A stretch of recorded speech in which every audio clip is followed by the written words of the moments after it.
नाशिकच्या येवला मतदारसंघामध्ये सध्या महायुतीतील पक्षांच्या मध्येच मानापमान नाट्य रंगलंय। भुजबळ आणि पवार घराण्याचा वाद पुन्हा एकदा उफाळून आलाय। बघूया। नाशकात छगन भुजबळ आणि जिल्हा परिषदेच्या माजी सदस्या आणि भाजप नेत्या अमृता पवार यांच्यात संघर्ष पेटण्याची चिन्ह आहे। निमित्त ठरलं ते अंगणवाडी इमारतीचा उद्घाटन सोहळा। जिल्हा परिषदेच्या निधीतून उभारण्यात आलेल्या अंगणवाडीच्या उद्घाटनाला आणि कार्यक्रमाच्या पत्रिकेत छगन भुजबळांचं नाव नव्हतं। भुजबळांनी याची थेट तक्रार विधानसभा अध्यक्षांकडे लेखी स्वरूपात केली आहे। खरं तर मी माजी सदस्य आहे, ते ज्ञानाचं मंदिर एक आहे जे अंगणवाडी आहे आणि दुसरं हे आरोग्यासाठी केलेलं हे उपकेंद्र आहे। हे लोकार्पण केलंच पाहिजे ना। हे लोकहिताचे काम करत होतो आम्ही आणि हे मी स्वतः सदस्य असताना दिलेला निधी आहे।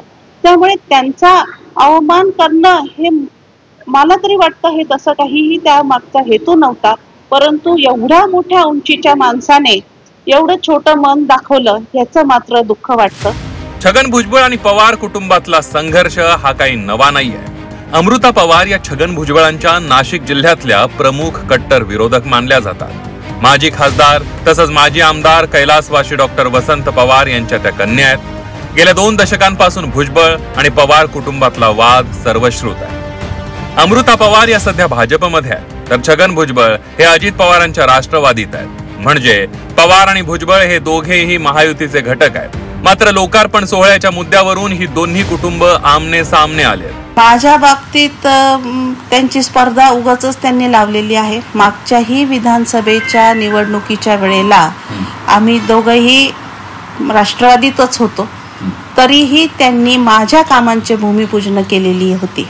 त्यावेळेला खूप इश्यू झाला आणि आताही त्यांनी मी केलेली कामं म्हणजे ते त्यांचं महायुती का आघाडी का हा विषय नाही, हा पवार भुजबळ संघर्ष आहे आणि हा चालूच राहणार। हा डॉक्टर वसंतराव पवारांपासून दिल्लीमाताईंपर्यंत आणि आता माझ्यापर्यंत आलेला आहे।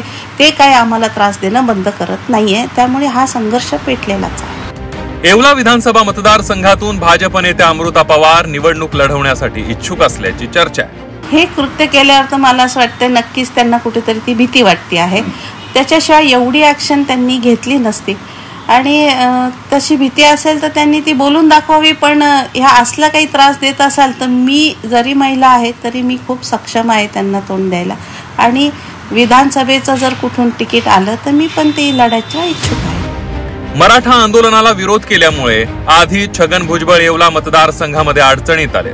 विकास कामं दाखवून आपली बाजू संतुलित करत असतानाच त्यांनी केलेल्या या तक्रारीमुळे येवला लासलगाव मतदारसंघात भविष्यात भुजबळ पवार संघर्ष होण्याची शक्यता निर्माण झाली आहे। योगेश खरे, झी 24 तास, नाशिक।